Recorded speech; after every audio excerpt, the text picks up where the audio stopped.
Hello, everybody, and welcome to Words Aloud 6. Woo!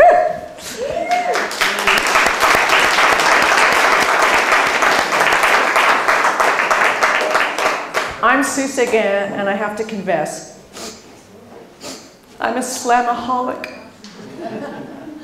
During the course of the weekend, you'll be able to hear all the different kinds of spoken word here at the Words Aloud Spoken Word and Storytelling Festival.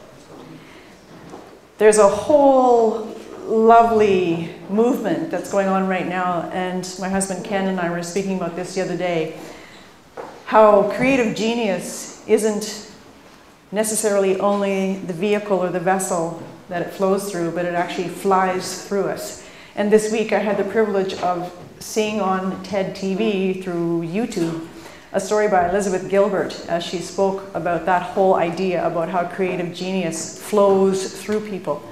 And she told a little story about the American poet Ruth Stone. And when Ruth was telling her this story, she talked about how she would be out in the fields on her property.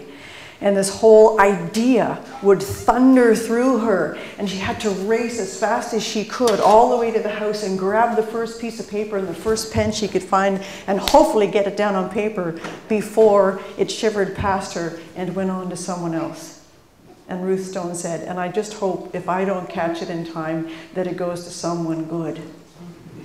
And I really loved Elizabeth Gilbert's idea about this, because we've had conversations a number of times over dinner about the idea about how that genius flows through us and how do we capture it. And then once it's captured, how do we give it back out? And that's what Words Aloud is all about. Elizabeth Gilbert also talked about a story concerning Tom Waits, who was driving down the highway one time in wherever he lives, and all of a sudden this beautiful idea for a melody struck him, and he said, "Excuse me, can't you see I'm driving? Could you please at least give it to somebody else or wait until I get home and I'm off the road?" And he said at that point that his career really turned around, and he realized that this whole lovely flow he had a privilege to be a part of.